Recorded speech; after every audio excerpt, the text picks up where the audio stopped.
Yes, welcome in. Badgers back from their bye, getting ready for a visit from number one Oregon coming up on Saturday night. Only 14.5-point underdogs.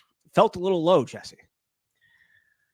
I don't even know what to think of that number. This is such a weird spot to be in because in any other season, this would be the biggest game and people would be making a huge deal about it. Number one team, first time the Badgers have played the number one team in 14 years.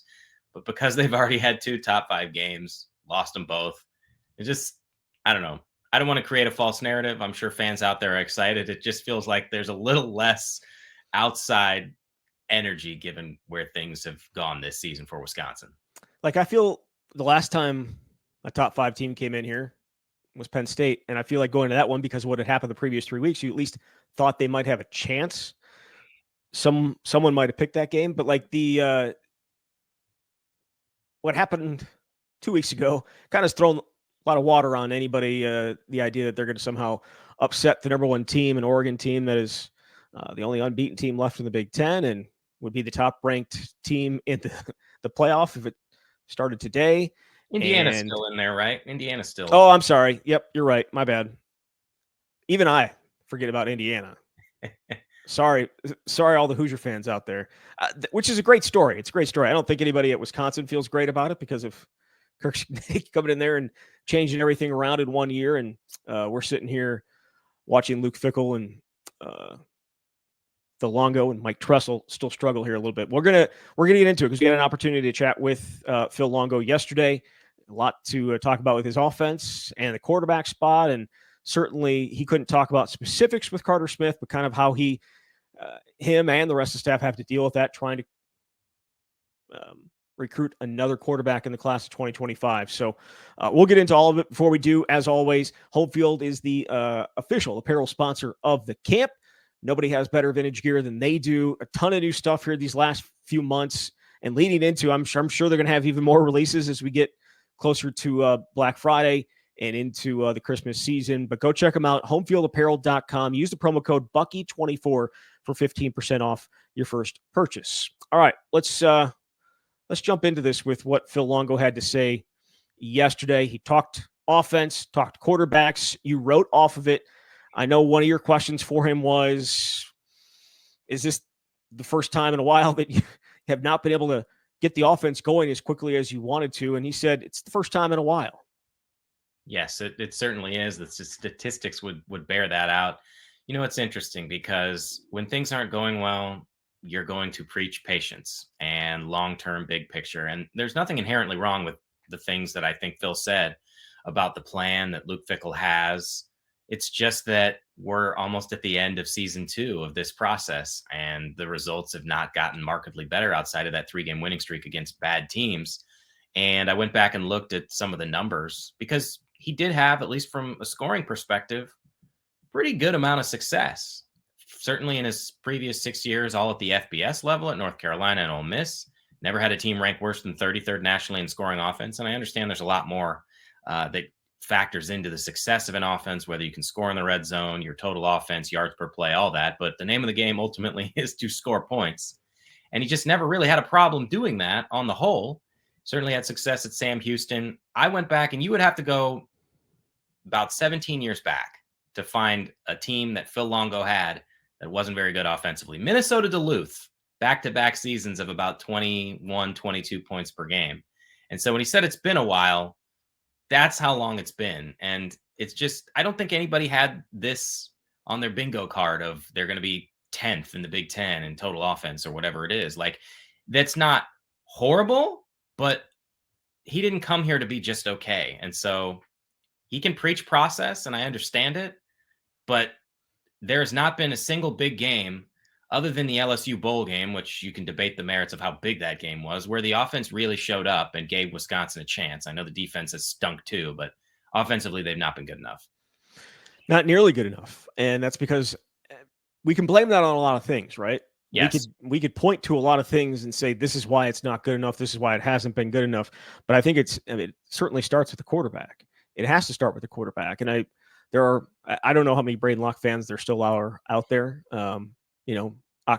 October feels like decades ago, but for you and for him, I should say, how does he view where Braedyn is at and how it's impacting the offense? There's no other way to put this, that Phil is not the one going out there and throwing into coverage and getting intercepted twice against Iowa. He's hamstrung by what they have at quarterback, even though obviously Phil recruited him out of the transfer portal. And before this season, when Braedyn lost out on the starting job to Tyler Van Dyke, he said, if Braedyn were our starter, we would feel good about it. But it's just not good enough. Braedyn is 16th in the Big Ten in completion percentage. He's got at least one interception in every game. How many teams are in the Big Ten?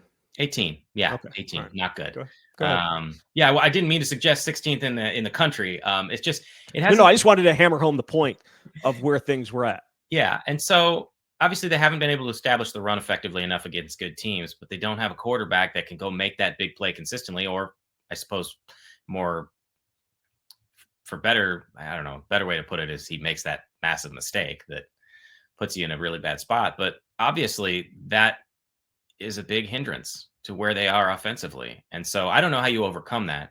And I thought it was interesting. And Luke Fickell was asked about offensively. I think I asked him, what do you need to see here these last 3 games to give you confidence in the future long-term? And he really didn't address necessarily long-term or anything related to his offensive coordinator or play calling, but he talked about how do you succeed with who you have. He talked about you've got who you've got, and this is in the NFL where you can go to the waiver wire. And I think he was referencing injuries, certainly, but like you can't all of a sudden get better players. And that's the challenge that Phil faces. But the other thing is you can't make excuses because injuries happen to every team across the country. So it's a really difficult spot, no doubt about it. Did you think that was Luke Fickell saying use the players you got and fit them into your system, instead, or I should say, fit the system around your players as opposed to trying to fit the players into your system? Because I go back to, I know it's been a really, really long time since Paul Chryst was Wisconsin's offensive coordinator. I get that, but one of the best things that he did, and you could almost always count on it, was him finding ways as an offensive coordinator. I'm not saying when he came back, but finding ways within his scheme to wrap it around a player's talents and fit those guys into not his system, but the system around those guys. Like how do you meld it to get the best possible outcome? And I don't know that Phil Longo doesn't want to do that, but we just haven't. I don't think that we've seen it. I also say the only years that Paul Chryst struggled as Wisconsin's offensive coordinator was when they didn't have a quarterback, when it was Dustin Shear and Alan Everidge and a very young Scott Tolzien in 2008. That was the one year the offense wasn't any good, and because they didn't have a quarterback that they trusted to run it. And this is kind of what Phil Longo is dealing with right now. And yeah, injuries happen, but injuries to your starting quarterback in back-to-back years where you have to play a large, I shouldn't even say last year, because he didn't have to play a large portion of the season without a starter. But this year, obviously, he has. It changes everything. Look at the other side, where Wisconsin's about to play the number 1 team in the country with Oregon. You land one of the top transfer portal quarterbacks available in Dylan Gabriel. And what if you just had an average quarterback? Now, they have better players all the way around, but you're probably not a national title contender. Just one guy can lift you up in a way that just doesn't happen at any other position. And we're seeing that certainly at Wisconsin. I thought it was interesting too, when we're talking about fitting the scheme to the players. I mean, Phil was very clear in his final answer about how he views it, that's what he's trying to do, is use the talent that you have, because he said the way the system is set up, you can emphasize what you need. And he said you can also de-emphasize that depending on what your personnel is. But I think it's been a challenge all the way through. I don't know. They don't have it all meshes together, but they don't have a top 5 running back in the country. So that's not great. They don't have a game-changing quarterback or even somebody who's just going to be able to lead you to a victory without massive mistakes. And they've had injuries at tight end. They've had injuries at wide receiver. So the blame goes all the way around. And if you're the play caller and you're getting paid $1.25 million a year, it's your job to figure out how to win games. And I don't think fans are going to feel like they need to have more patience when they've seen 22 games of this, especially in the big games. Now, he can change the narrative on Saturday night. They can do something really special that everybody will remember for a long time. But it goes back to what level of confidence do you have in that, especially when the last time you saw this team, they lost 42-10 to Iowa. Not good. No. Not good. The thing with some of the other stuff with Braedyn, I know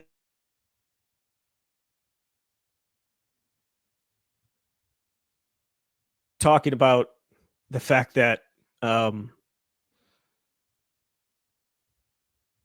he's hit us over the head with how smart Braedyn is. Yeah. And then Braedyn was not necessarily smart with some of those throws, you know? Yeah. I mean, he used that term again and said that he knows he's talked about it on multiple occasions, the intelligence and the knowledge. But he also said a lot of what's happening is decision making. And I think we can make a distinction between the two. You can know what you need to do, you can know all the checks and the protections, and all of a sudden when the bullets are flying and things are moving very quickly and you're not in practice, so you can get hit and you've got guys who are extremely talented, there's just a misfiring when you have to make that split second decision. And I know you said you've sort of accepted this is who Braedyn is. And the more that he puts it on film, the more I tend to agree with that, because it has happened every game. So you can know what to call, but it's different to execute it when you have such a short time frame. And as soon as you let the ball go and you've made a mistake, it completely changes the complexion of the game. But Wisconsin is just in a not ideal situation. And I know we can get into it. They don't have anybody else they can play, even though there has been a increasingly loud chorus of fans who would love to see someone else. So I was going to ask about, I raised my hand yesterday to ask about the interceptions. And then my question got taken right before I was to get the mic. So he was asked about the interceptions, and that's the answer he gave. So it provided an opportunity to ask about Mabrey Mettaeur, who is the backup and has been the backup, obviously, since Tyler Van Dyke went down with that injury against Alabama. He's played in a few games, barely have any film of exactly who he is. We saw in fall camp that he was, and in spring, that he was significantly behind where the other two guys were and was strictly working with the third team. But it has been almost 3 months since we had a chance to see practice, right? Last time we got to see practice is August. That is 3 months ago, right? August. It is. Okay. Yeah. So I can do math. And so he maybe has made progress, right? And Phil Longo said he has made progress, but they are in no place right now to consider a change. I don't have a problem with anything that he said, even though I know it's frustrating to fans, because it seems clear to me based on what Phil is saying that Mabrey is nowhere close to being ready to be a starting quarterback at the Big Ten level. And that is okay. He is a true freshman. And you're right. The last time we saw practice was about the second, third week of August. And he was taking the 3 reps. And since Tyler got hurt, he's taken the 2 reps. And essentially they split snaps in practice, which is huge for Mabrey because he wasn't getting those types of opportunities. But he's just not ready. And that means that if you have somebody who's going to make mistakes, you're going to leave him out there because you still believe he's the best quarterback. And I mean, I really don't disagree with it. As much as I would like to see Mabrey, this staff is around him every day. Phil is around him every day. And if he's not ready, the last thing you want to do is throw him out there in a situation. And I know I said this a week ago, where you're putting him in a spot to fail.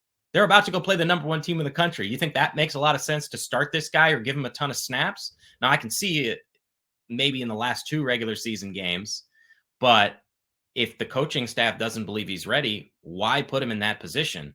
And the thing I hear frequently, we hear this a lot in most seasons, of if the starter at Wisconsin is not doing well, put the next guy in. He can't be any worse. And it's like, yeah, he can.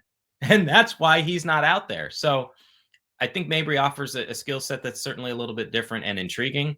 But if he's not ready, he's not ready. And he's played in 3 games at this point. So they're in a spot where they can redshirt him. And maybe that will matter long term. But that's kind of where it is. He's not ready. Do you think they are worried about the red shirt? No, I think if he was ready, he'd be playing. But it is convenient at this time where if you've got 3 regular season games left, he can play in 1 more. And you're not ready to use him. Yeah, you do have the bowl game, which doesn't count against it. Correct. Anymore. But I just, I don't look, if Phil says we're not going to see him, we're not going to see him. And he talked about, I think he used Drake May in the NFL as an example, that he said if he had his druthers. He would have liked to have seen him not play, because that opportunity to learn in kind of a lower pressure type situation is extremely valuable. It's just frustrating for Wisconsin fans because what they're seeing at quarterback isn't good enough. But Mabrey was the third string quarterback to open this season, and he's only the backup by circumstance. And just, again, as a true freshman, not ready. That doesn't mean he won't be in a better position next year. It's just that's where they're at. Do you think Mabrey is the future of quarterback at Wisconsin?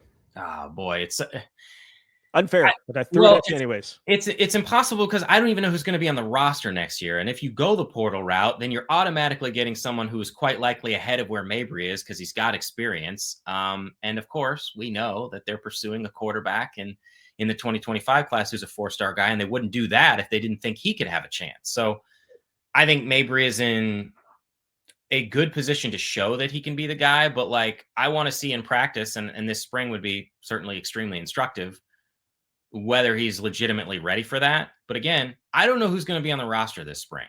Look to who the 4 scholarship quarterbacks are. I don't think it's going to be the same 4. Obviously, there are other guys they could bring in, but someone's leaving. That's college football. Well, I mean, it's pretty clear who's absolutely leaving. Cole Crew can't even get a mention in any of these press conferences from Phil Longo. He talks about the walk-on Milos and Mabrey, and has yet to say a single thing about Cole Crew. So I think that in when we're talking about backup quarterbacks, and he was, and asking about Mabrey, he did not mention Cole when he had an opportunity to. So I think that one is almost I feel like that's a guarantee. Now, again, maybe I'm speaking out of turn. It just feels like that is going to be the case with him. And then also Tyler Van Dyke, what is exactly how that is going to play out? You don't know. Certainly I've been on, I guess this is record for saying that I don't expect Phil back, and I think if Phil's not back, then obviously that room looks much different and feels like, Braedyn wouldn't be a part of it either. But they got 3 games here, specifically Phil. I mean, I guess Braedyn could go out and just tear it up the last 3 games. It would be a significant surprise, but it's possible. And maybe we'll look at this differently at the end of the year, but that room is probably certainly going to look different. Let's talk about the guy that they're recruiting, Carter Smith. He's supposed to come in here on an official or on a visit. Is it an official visit? Yeah, it's an official visit, right? Or no? No, I don't think it can. This late? It can't be this late. Actually, I don't know if it's official or unofficial. It's irrelevant. I mean, I guess it is relevant, but it's not relevant. He's coming. Yeah. For the Oregon game, and I know a frequent guest to this show over the years, John McNamara, has already put in I don't know what they call it at Rivals. Is it a future forecast or something like that? Futurecast, in for the quarterback. So we take that for what it's worth. John obviously is plugged in as anybody, but they bring him in, and they already have a quarterback commit for 2025. His name's Braedyn Locke. Now, he tore his ACL, did not play outside of 3 or 4 games this year, if that, and was not a full-time starter last year. So you don't have a ton to go on when it comes to him. How does Phil Longo manage this? Because it is a situation where you only usually have one quarterback in a class. I know you asked Phil that question, and he talked about the value of being honest with recruits and parents. It's just, that's tough because all along you probably said, hey, we are going to have one scholarship quarterback. You're our guy. I identified you early. Come on board. And then all of a sudden you're late in the process and realizing your quarterback room is not in a great place and you're pursuing somebody else. But this is what college football is now, and probably always has been, but certainly now in this transfer portal era with NIL and as much money is at stake, is you're in the business of trying to win as soon as possible. And we've seen this staff recruit over guys because they believe they can get somebody who can help them now. And I think that's why this Carter Smith recruitment is so intriguing, because yes, he's a 4-star. He's I think the number 14 ranked quarterback in the 24/7 Sports composite, but clearly someone the staff views as a guy who can be a game changer sooner rather than later. Otherwise you would not make this move. It's just that it creates probably an issue with whatever the path forward is for Braedyn Locke, but this program needs to win now. And this whole process has been so intriguing because obviously Carter was committed to Michigan, and then Michigan was willing to spend a lot of money on the number one quarterback in the country. So Carter decommits. And I believe Wisconsin, without a doubt, is the front runner right now. I know the family is extremely excited about coming up this weekend and checking it out. And we know that the early signing period, or whatever it is now, is December 4th, Wednesday, December 4th. That is like 3 weeks from now. And if you're a quarterback, obviously you want to be able to come up early to a school. So this is something that's going to happen very soon. And I would not be surprised if ultimately Carter Smith ends up committing to Wisconsin, but there's still a process that has to happen. You got to see the place and feel like this is the spot for you, but that could solve part of the problem here for the future about what do you do in this quarterback room. So it is an official visit, and he has plans to potentially visit Florida State and UCF after this. And he's obviously from Florida. Yes. So that certainly plays a role here. And it's not going to be too cold on Saturday night, I don't think. I think it's supposed to be what, high 40s, low 50s. It's certainly way too cold. I'm sure coldest that he's been in, but he was going to Michigan. So I don't think he's afraid of coming up into the elements for sure. This is for you. Yeah. Do they need him? Yes. It's just so hard because I think recent history shows us. I just don't want to get. I understand the excitement around this, but you just never know. You know, Graham Mertz was supposed to be the greatest thing since sliced bread, and if you just look at his career, it was a good career. He got better each year. By his third year, he threw 19 touchdown passes. It's just that he was supposed to lead the team to a natty or put them in a position to do something they hadn't done. And when you have that level of expectation, you're probably never going to meet it. But I'm just looking at this quarterback room and thinking, okay, you say you don't want to be a transfer portal team. You've got whatever the situation is with Tyler Van Dyke. Let's say he decides to come back. You don't know whether he's going to be 100% next season. And you still need to develop somebody for the future. You mentioned Cola Crew. Doesn't feel like he's really a part of that process. You have Mabrey, but you need somebody that you can potentially have as your long-term guy. And if you can go and get a top 15 quarterback, that would have been a big deal at any point in this recruiting cycle. But to have someone come off the board or become available with a month left in the cycle, and you can take advantage of that, it feels like a home run. So thank you, Dave Portnoy, if you're a Wisconsin fan. Potentially. We'll see how it plays out. But yeah, there's always a ripple effect here if you're going to pick somebody at the top of the board. I think this is even more intriguing on a level for Phil Longo in dealing with the uncomfortableness of the situation, because it's a family he knows really well. Yes. You know what I mean? It's a family that obviously he recruited Braedyn when he was at North Carolina. Did he recruit him when he was at Ole Miss? I don't think so. But he knew the family, and he brings them here, and they're film buddies, right? They are film junkies. They talk football. They love football. Your story where they're sitting in the lobby at the hotel, almost missed dinner.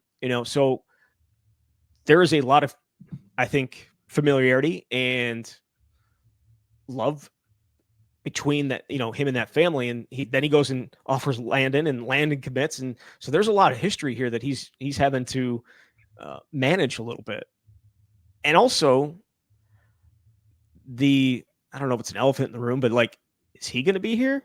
So I feel like this is a very, very tricky situation for Wisconsin and trying to figure out exactly what things are going to look like, not just next month, but in April or next September. I think so much is going to change. And Phil Longo said the same thing. He goes, go look at a West Coast quarterback room, right? And I'll tell you right now, if it looks like it looks one way right now, it's certainly not going to look that same way in a couple of months. I think I look at it like, I don't think it's that tricky of a situation, but I understand what you mean and where you're coming from. And I mean that in the sense of, if you're Phil, you're operating like you're going to be the coach and you got to go get the best players. And I think Luke has to operate that in that way as well. And if you're Carter Smith and his family, you got to go where you feel like you're going to have the best immediate opportunity. And if you sign and things change afterward, hey, quarterbacks come and go. So you can see whoever may be the offensive coordinator, whether you fit and whether they believe you're the guy. Now, that's not an ideal situation, but neither was being at Michigan while they're pursuing somebody else. So you at least want to go somewhere where you feel like the entire staff values you. But it will be very complex in the event that there's a staff change and you have to figure it out from there. But as of now, I think you got to go get the best guys that you can. But with an understanding, if you're the recruit, that things could change because it's a business and things always seem to change now. They do. I look at the other two teams that he's talked about, right? UCF and Florida State. Florida State. What a mess. Yes. And Mike Norvell, not on the hot seat this year, but could potentially be next year if they don't play the type of football they played last year when they went, undefeated in the regular season, and then pretty much have taken it on the chin every game since. And then you have Gus Malzahn down at UCF, and he's been okay there. It's not like he's been Scott Frost down at UCF, but I think the coaching situation certainly has to play a role here as well when you're looking at it. But it also could just be a matter of money, if we're being fair about it too. And who's going to give him the best chance to get to the next level, but also take advantage of his opportunities in college, just like everybody else. And again, I don't like for Phil. It's not tricky. He just has to be, he just has to be the guy. Yeah. I'm talking about for Wisconsin. Like when he asks, is Phil Longo going to be here in 2 months? Because I'm sure his parents or whoever is helping him through this recruitment process knows what's going on at Wisconsin, just like he knows what's going on at Florida State and UCF and any other team that he potentially could be interested in. There's some uncertainty there.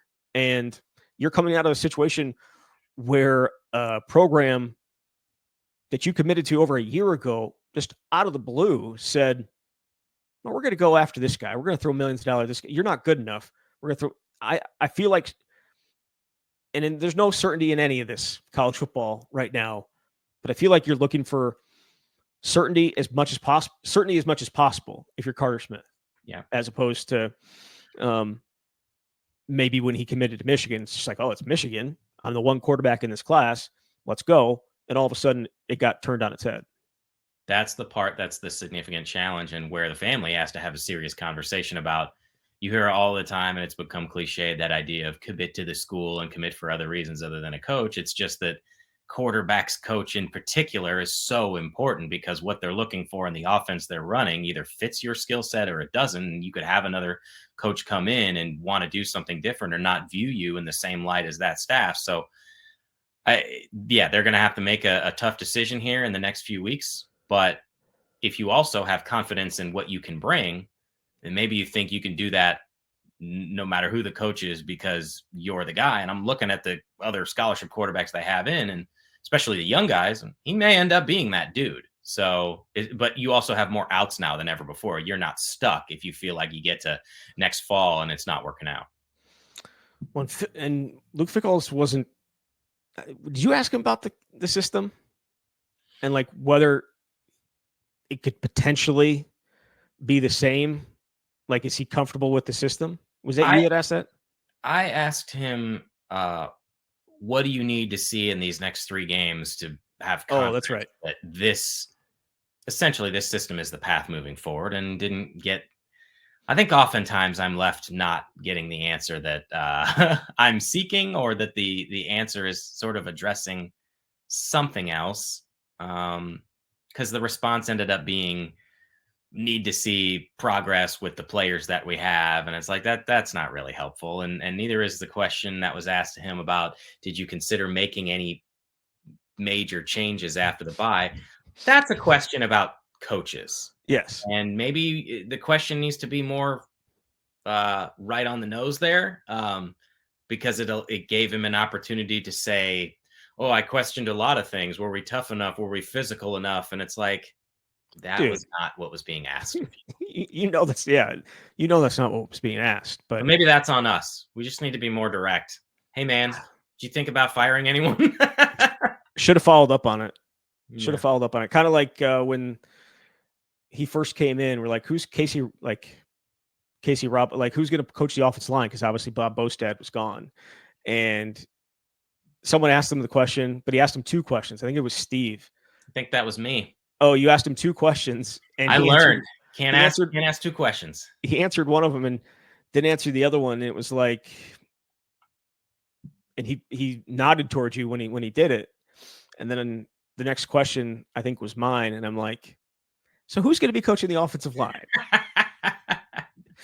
in the bowl game? So no, it's sometimes you do, I think, have to be direct with him, but I also kind of feel like he knew what the actual question was. But irrelevant. Is there anything else Phil Longo wise that you wanted to hit on? I think we got it. I almost feel like we've just been beating a dead horse all season, but we haven't really seen the results that anybody desires in big games. So wait and see, I guess.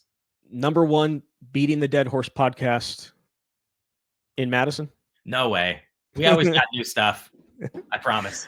No, so there were some other things that obviously happened over the weekend. Wisconsin has lost a veteran staffer. Jack Del Rio was arrested for OWI after he put his car through a fence. I saw pictures. Have you seen the pictures of the fence? Have not.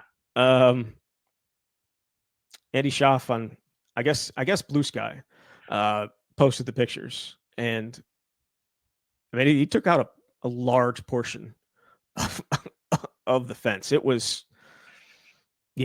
great. So he obviously was just kind of like an analyst coaching, like a head coach helper type of stuff. And he has stepped down as a result of that. And I mean, that was obviously a pretty forgettable tenure for Jack Del Rio in Madison. Or I guess not forgettable, but and not uneventful either. Let's just call it what is a bad. I don't even know what he did here. And I know I got asked that question a lot. We asked Luke about it when he first brought him on board, which was not that long ago. And they had a relationship dating back to, I think, Luke's days when he was a professional or trying to be a professional or training and all that stuff. Yep. But it wasn't here very long. It was unclear exactly what happened other than what his role was, other than just being another eye who had been a coach at a very high level in the NFL. Didn't help on the field. At least certainly didn't seem that way since they're 5-4 and haven't done anything of consequence. But he's moving on, and that's that. It is that. But the it's just hell of a tenure, Jack Del Rio. The other thing, obviously, coming up on Saturday night with Oregon, I think Phil Longo talked about it. Luke, I think everyone understands it, how big of an opportunity it is, and how maybe you can. And I feel like we've done this every single time. Yeah. Whether it was the Alabama game, whether it was the Penn State game, and now it's this one, and I guess USC as well.